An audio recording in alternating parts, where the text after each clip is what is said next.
everyone. Welcome to the Playback Podcast presented by CAR, your weekly podcast featuring America's favorite dancers, hosted by America's favorite road warriors.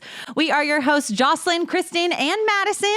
This is our first official episode of the Playback Podcast, and we are so excited to be coming to you guys every single week of competition season to be talking about everything that we are seeing throughout our competition weekends. But first, who are we? What qualifies us to be talking about dance? We'll go ahead and introduce ourselves and give a little bit of background about how we got started here at CAR and eventually made it onto this podcast. So, Madison, why don't you go ahead and kick things off? All right. Well, I was introduced to CAR when I was super little, and I grew up competing on that CAR stage, doing my solos when I was super young. And then when I was about 13, we started something called CAR TV, and that changed my life because I fell in love with CAR, and I knew that I would be a part of the company for forever, whether I wanted to or not. You just can't really resist it. I got to travel from the age of 13 till I was about 17 hosting. We started what was the CAR TV Awards and now is the Industry Dance Awards. And then I became a road warrior, which I was so excited to because I always looked up to the road warriors, and we're like, they get to travel without their parents every single weekend and watch dance. So I was super excited to finally be able to do that. And then I took a little break while I went to college, Roll Tide, and then I came back as an MC, and now I run social media with Nate and Playback with my girls. Love it. Yes, Madison is an OG. Even before we had met, we had always heard, oh, you have to meet Madison Curtis. She's the best. Oh, you'll love Madison. And so it almost worked out that we all actually liked each other because there was so much pressure on us to become best friends, and it worked out. So, Kristyn, tell us. Oh, it was so awkward because everyone was telling us that we were going to be best friends, but we had never met each other. So it was like this weird pressure of like, did we just become best friends? And we did. And it was very quick. And now look at us. Look at us, ladies. They're not allowed to room together, fun fact, because they will literally talk all night long. And then you have to work like, what, a 17-hour day? Yeah. It was daylight savings our first time rooming together. So we were already losing an hour. I remember it. We had 4 hours to sleep. We had already lost an hour, and my brain and your brain didn't stop. We talked all night. Never again. Never again. We learned our lesson. Kristyn, hi. Hey. Tell us about yourself. My name is Kristyn. I am going into my 9th season working for the company CAR and Rainbow and Ultra. Yeah, we can say that. I was a merchandise associate and merch team captain for about 6 years. And now I'm moving on to the tally side of things. So taking care of the judges, printing out awards, all of that fun number stuff where you're squinting at the screen trying to make sure that the scores are correct and everything's coming in, the commentary. So that's my job. And now I do this, which is fun too. And every Tuesday. And she's in the office with us now. So now she gets to sit in the same office as me, which is very fun. And I mean, what's for lunch? Always. Biggest question. Today it was Jersey Mike's. Shout out. No promo. Well, I guess it's left me. I'm Jocelyn. I guess it's me next. It is you. I'm Jocelyn. I am obviously a podcast host, first and foremost. But I did start. Let's just restart. We're going to rewind that. We're going to cut that out. We're going to cut that out, Nate. All right. Oh, that was so good. No, it wasn't. We're just podcast host first and foremost. That's hilarious. okay. Whatever. We'll see if Nate chooses to expose me. All right. I'm just gonna pretend like it's gonna be cut and just watch it not be. All right. My name is Jocelyn, and I first and foremost am the Dancers Against Cancer Administrator. Shout out DAC. Always reppin'. I started at CAR back in 2018 as a road warrior. I was an MC, running the awards music and announcing all the acts to the stage. Started working my way up, became head of the MC department. So I now run all of the MCs' shows and their equipment and everything like that, hiring. and then newly over last year became the official Dancers Against Cancer administrator, which basically means that I wear 20 different hats, from social media extraordinaire to our Hope Story liaison to our Hope Studio program. So I pretty much oversee everything when it comes to DAC. And now just adding on the podcast to that list of tasks, and very, very excited that this is our first week that we are starting the Ultra Dance Tour. So if you have not heard about Ultra, you must be sleeping under a rock. But Ultra is our brand new competition convention. We are so excited to be launching it this year, and I am helping them go ahead and get that up off the ground. I'll be emceeing every weekend. So if you're going to be at Ultra, I will definitely see you there. And if it's not me, you'll see Madison. So it's a win-win. I'm kind of jelly. Yeah, we start this weekend in Fallbrook. So local show, don't have to travel too far, which is always nice. Where are you going this weekend? I'm actually going to Spartanburg, South Carolina, a car show. I'm really excited. Nice. I feel like Spartanburg has really good talent.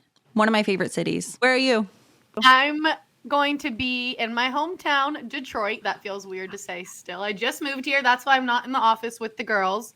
But I will be down the street at a Detroit show for Rainbow, and I'm so excited. I'm just excited to see dance on the stage again, sit at that MC chair, film some stuff for social media. I just know I'm going to want to be going live there, so make sure you're following us. I'm just going to be excited to be there and seeing dance on the stage again. So every single week, we will be picking a favorite from whatever show we were at. If there's a different show that we aren't at and it has something that is just amazing, we can pull that too. But every week, we'll be picking our favorites. Who wants to start? I was training a new merchandise hire for the season, so I wasn't able to watch as many dances as I normally would down at Tally, but the one dance that I did get to see was a soloist from The Rage. Her performance was stunning. It was called I Will Wait. I enjoyed how she used the stage. She went from one end to the next. Her lines were really beautiful. And she even got super close to the judges, like right in front of those Christmas lights that you see our stages all have. She was right there up close and personal with our judges. And I thought that that was really cool. I don't feel like I see that a lot. It showed up really cool in the video too. I know we had Nate there filming, and if you look at the video when she comes so close, it's beautiful. I watched it over the phone screen, and it was just as impactful over the phone. Yeah, like the way, like when she came up close, you can really see every move that she does to its fullest extent, and I loved that. It was great. I loved it, and it looked stunning on social media, especially with the Oh, backdrop and everything. It was beautiful, and The new backdrop is so cool too. love it. I'm obsessed with it. Even in everybody's pictures that they were just taking during awards and posting on their personal accounts. By the way, I'm always going through those and looking at your personal accounts too whenever you tag us. I love seeing those pictures. But the backdrop looked so cool in every single one. It just elevated every picture, I thought. Definitely. What about you, Madison? What was your top pick of the week? So I wasn't at this show, but the solo stood out to our media girl, and she was like, Madison, I think you'll love this. Let me send it to you. And it was from Signature, and it was at Rainbow in San Diego or Escondido. Her name was Samantha, and she wore just this beautiful blue costume. She's pretty young, but her lines were amazing. And you know when young dancers just kind of understand the maturity of movement and like filling the stage and executing each move and not just a trick, step trick? I love that about her. Also, just a fun fact, it skyrocketed on social media right away. I was following it, getting more and more excited because the numbers were doing so well, but everybody loved her. And there's no filter on her video. The costume itself is that sparkly, and I'm obsessed with it. Because Absolutely. we haven't really seen all of the group numbers yet, it was just the first weekend out. I kind of I'm curious, do you have a favorite group number from last year, from finals, or any regionals from last year? Oh, like the ones that we just like don't stop talking about? Triple Threat Performing Arts in Northern California. They had a elite tap large group, 15 to 19, called Trickle.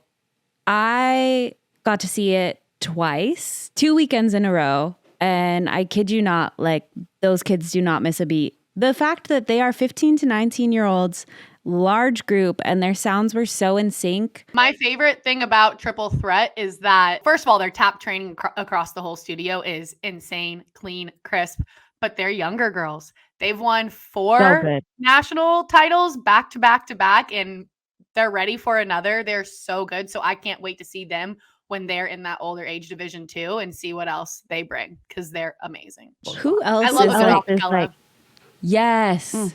You know who does a good acapella? The Element. Always. Jordan Center Dance. Athena Merziotis. Every time the music goes off, I feel like it doesn't really stop because she carries the beat throughout each sound. You don't lose a moment of it. It's not like the music stopped and she's going. It kind of just flows all together, and it's chef's kiss. What about you, Madison? What's your go-to that you just think of from 2021 tour that you just will forever love? Mine is, I knew they were going to be my favorite before they went on stage, which maybe I shouldn't say, but I just knew it was the energy they had when they walked into the finals ballroom. It was Temecula, and it was Barb Nation. First of all, the costumes, bright pink, love that right away. But the way their team walked through as if nothing was going to stop them from hyping up the entire crowd, whether they knew them or not, they were all going to be on their feet cheering for them. Just like mushing and gushing over them. That was me. I was like this backstage watching them. I was dancing with them. They were so clean, crisp. Their hip hop choreography was executed perfectly. I felt like I was at a concert watching a performance. I would pay to watch them. Do you have a favorite? Yes, I've been waiting to talk about this routine because I never shut up about it, you guys. This routine is called Waves. It's from a different studio, but called Triple Threat Performing Arts. This is a studio in Connecticut, so other side of the country. But this routine, first off, the prop alone, huge. The video doesn't even do it justice of how large this prop was. And whenever you're working with a large prop, dancers know there is no room for errors and mistakes, because when you're dealing with something of that magnitude and you have dancers jumping off, doing their tricks on it while it's going back and forth, it's dangerous. And so even I remember being backstage before that routine went on, and I heard their teacher, giving them that pep talk of, you have to be in that spot. If you're not in that spot, someone is going to get hurt. And it was that serious. So already I was mentally prepared for like, what is about to happen right now?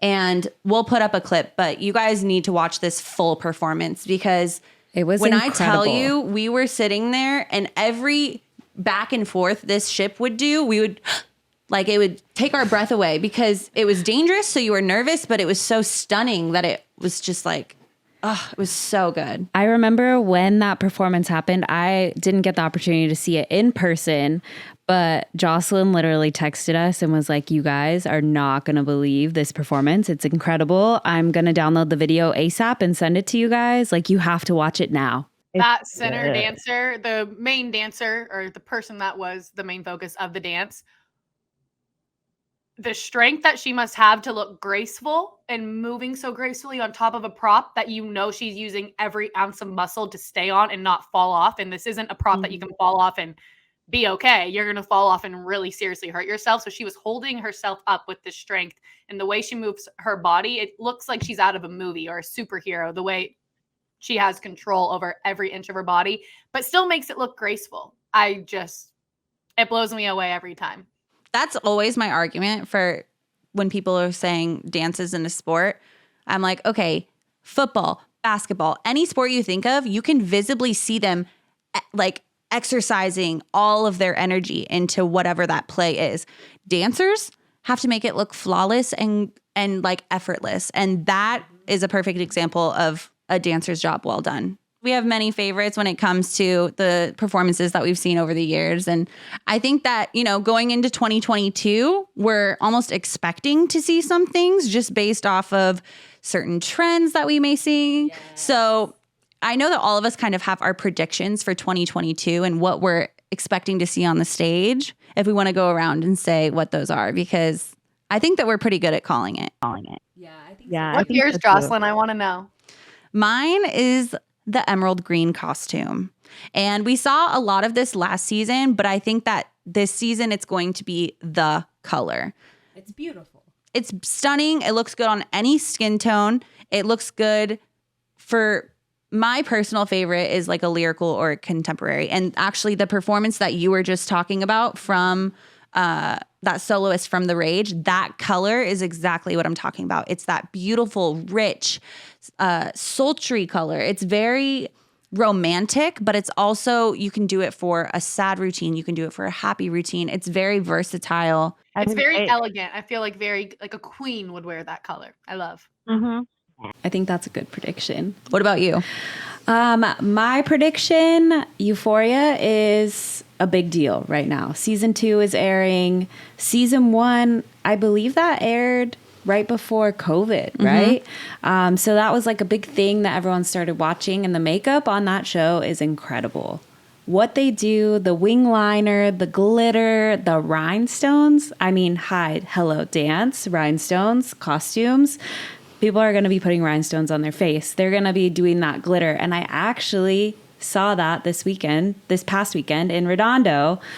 This girl had like this black glitter smear of like makeup on her eyelids. And I was like, cool. Ooh, I'm already seeing it. But that's definitely one of my predictions, that I think that that's going to be a little bit more trendy. Maybe not necessarily with groups this season, because I feel like that's hard to duplicate with like 30 girls. Especially with quick changes back to back and all that. It's a little bit difficult. Yeah, it's easier to do it for like a solo. It's a one and done kind of thing. Take it off, put on your other makeup. What about you, Madison? What's your prediction for 2022?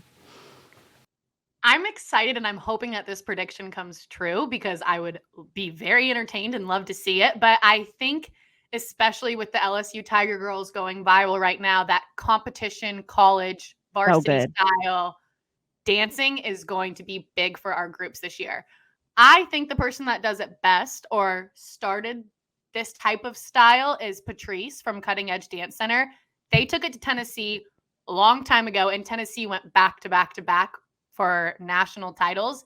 It's so clean. The turn section, it's really looking at the overall performance as like a picture and a movement, not this dancer or that dancer. It's as a whole. I'm obsessed with it. I think it's going to be all over the competition stage this year. And I think it's going to go even more viral the more group dances that are doing it on TikTok and social media as well. Love it. Yeah. If you guys see things that you want us to talk about on the podcast, send it our way. We want to make sure that we are talking about the new choreography that we're seeing, whether it be viral dance trends, whether it be like collegiate level. We want to see it all, because we know that even though the dance world is very small, there's so many different branches of it, and we want to make sure we're touching all the bases. So, yes, I love that idea. Then it gives us like new stuff to look into each week, which is fun for us because we travel and then we come home and we do this, and we want to be able to have other options and variety of dance moves, whether it's dancewear, footwear. Ooh. Things to talk about. Something else that we want to do every single week is talk about things that are going to benefit you guys as dancers, teachers, choreographers, even dance parents.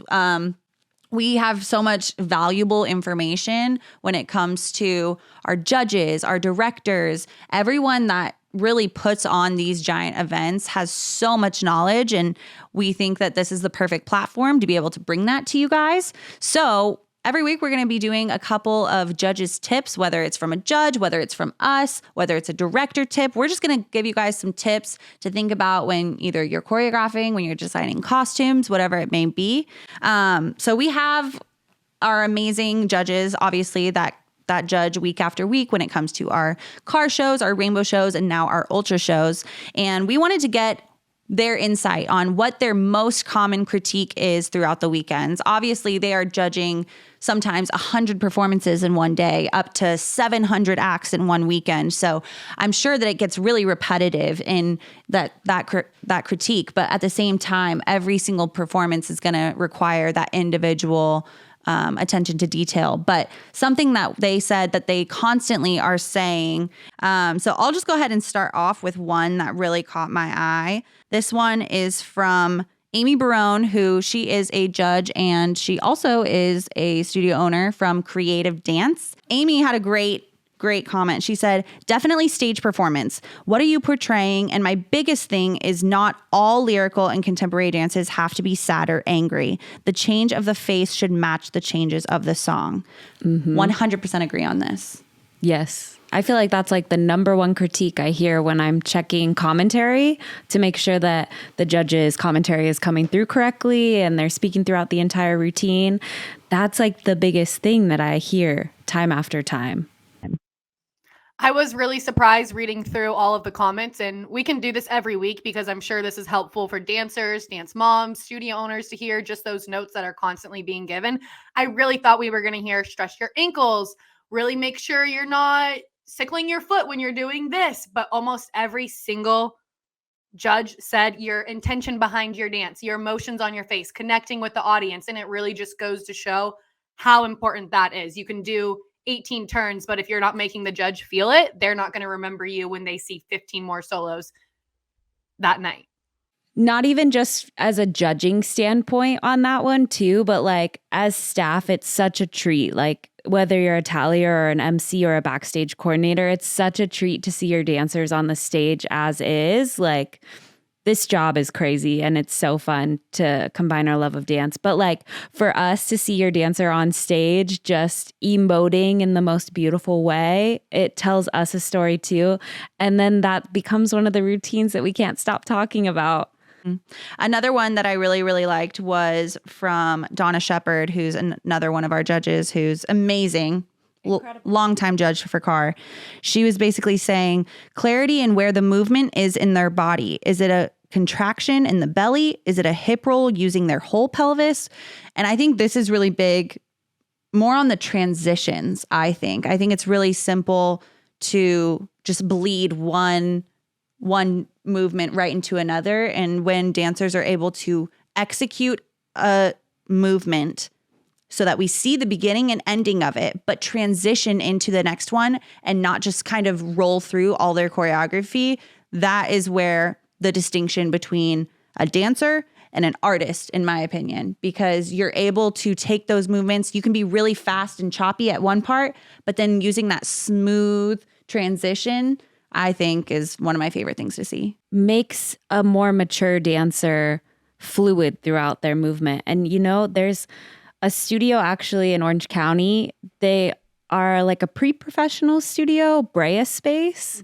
What Krista Miller is doing with those dancers that come and do her program is incredible, because I've seen so many incredible dancers already go to start training with her, and they come out like 5 months later, 6 months later, and they're an entirely different artist. Yeah, it blows my mind. I'm like, dang, that dancer was already incredible and now they're even more incredible. How is that possible?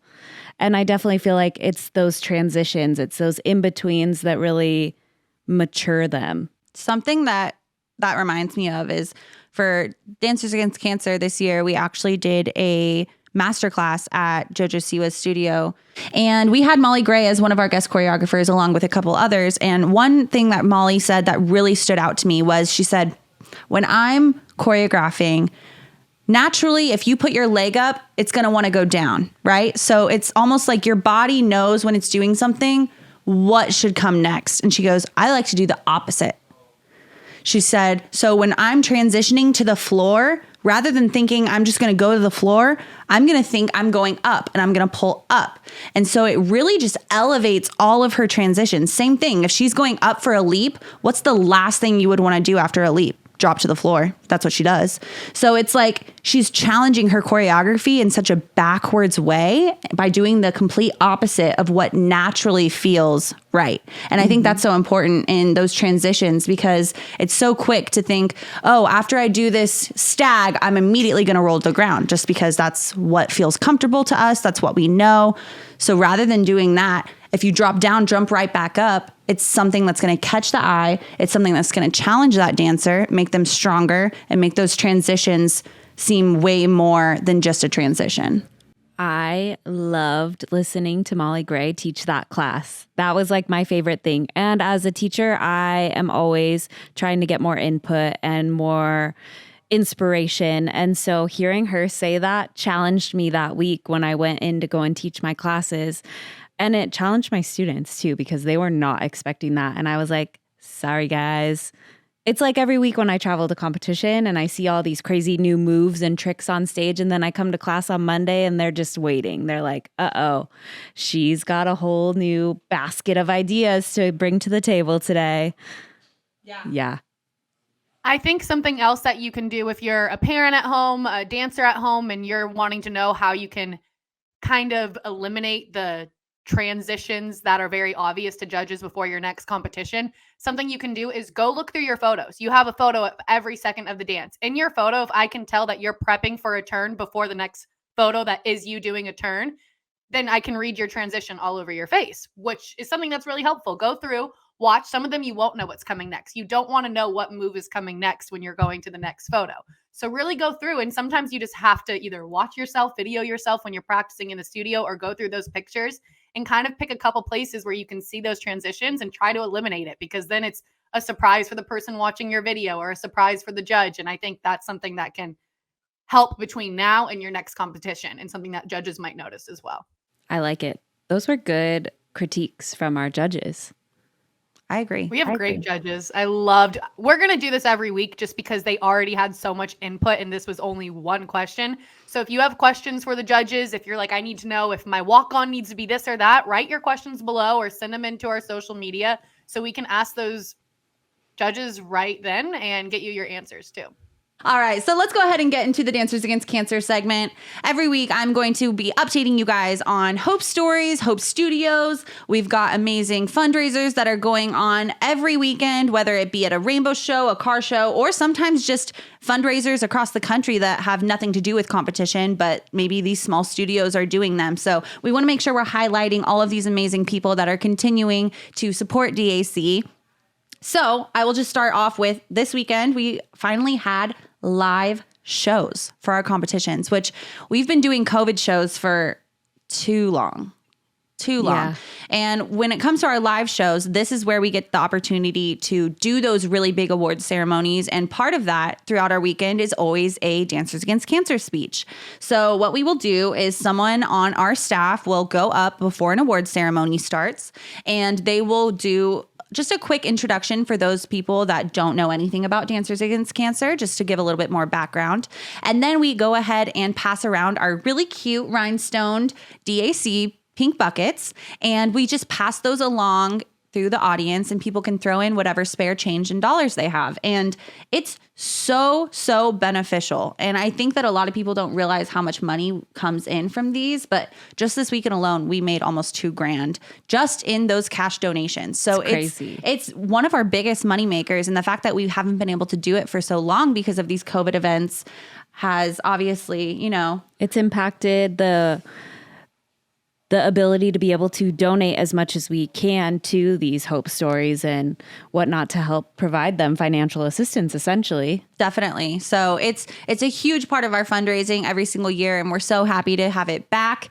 And I'll be posting weekly updates about, which cities raised how much money and everything like that. And also just keep in mind, if you're going to a car or rainbow show to, $1, $2, it does not matter how small amount it is, because even if one dancer from an 800 act show brings $1, look how much money that is just from that one city. So it's always appreciated. Obviously, not everyone is able to donate right in that second, which is why we have QR codes available. You can always donate on our website, I'm a danceragainstcancer.org. So there's many other ways that you can donate. Also, purchasing any of our merchandise is a direct donation.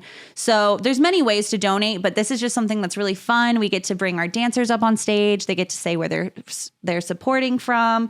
It's a really cool time. And I think it just kind of reminds us about our Dancers Against Cancer family. And yes, at the end of the day, we are a competition, but first and foremost, we are a family, and supporting each other during that time, especially whether it's a dancer, a teacher, a choreographer, a dance parent, whoever it may be in our community that's battling cancer, it's our job to support them. So we're really excited to have that back.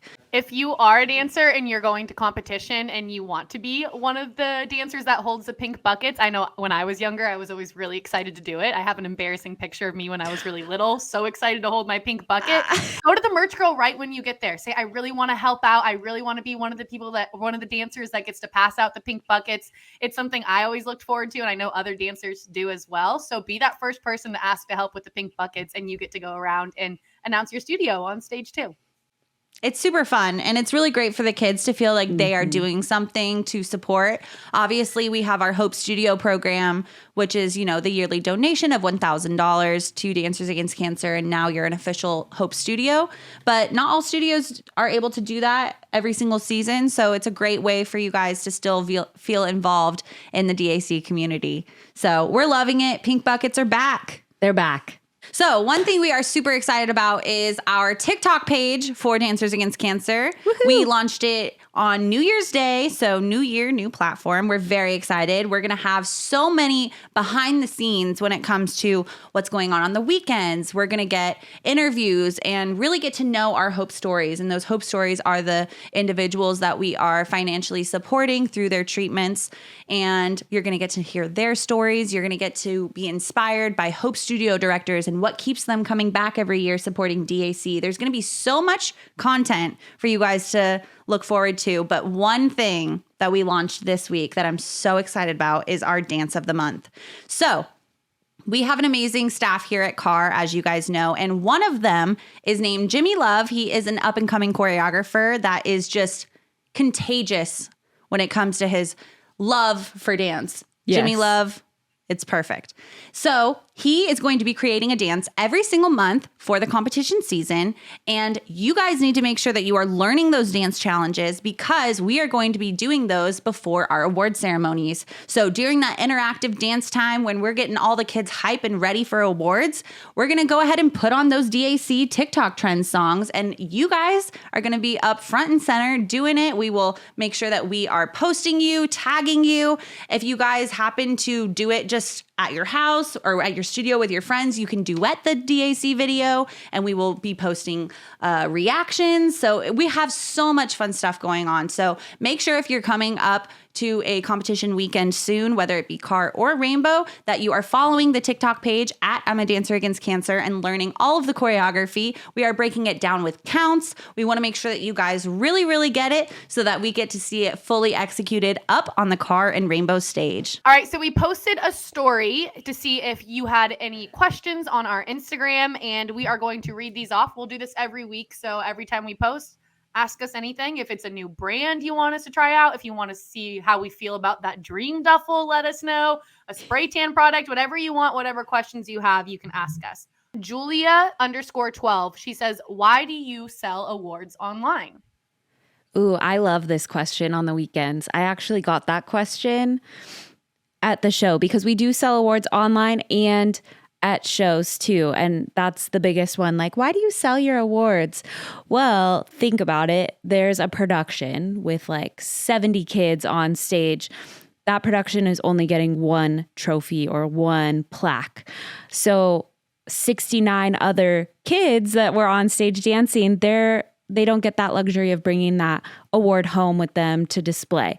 So we offer the option to buy awards online or in person at the event so that kid can take home that memento from our show and really be prideful over it. Our next question is from Riley_Jane_3. She said, what is the merch making process for each new season? Ooh, that one's fun. Obviously, we come out with new merch every single year, whether it be Rainbow, CAR, Ultra, DAC. So we have so much merch to choose from. And obviously, we'll have some things that kind of carry over year to year that are like our staples. But every year we come out with a new tour t-shirt. So that's always first and foremost something that's really cool. And that is a great souvenir to have from your show. Yes. But basically, we just have our design team here. We design it. They will sometimes send it to Kristyn and I and Madison just to get our input. And then we get it printed and shipped out to all the trucks. And it's really as simple as that. I'm actually wearing the new CAR tour t-shirt. Oh, that's the 2022? It is. And it's funny, but it's actually the 40th anniversary tour of CAR. So that's pretty cool. That's awesome. If you want a cool one of a kind shirt, buy it at your next car regional. Also, something cool that our merch team does is they run all the designs through our proteges. So our proteges who are dancers who are competing right now and, are kind of has-beens, they get a say as well. And they get to say, I really don't like this, but I think this will do really well. So we're really keeping in mind what our dancers will like too. All right, dancers, that's a wrap on weekend one. Make sure that you are following all of our social media accounts so you are getting live posts throughout our competition weekends. Thank you all for listening. We'll see you on the road.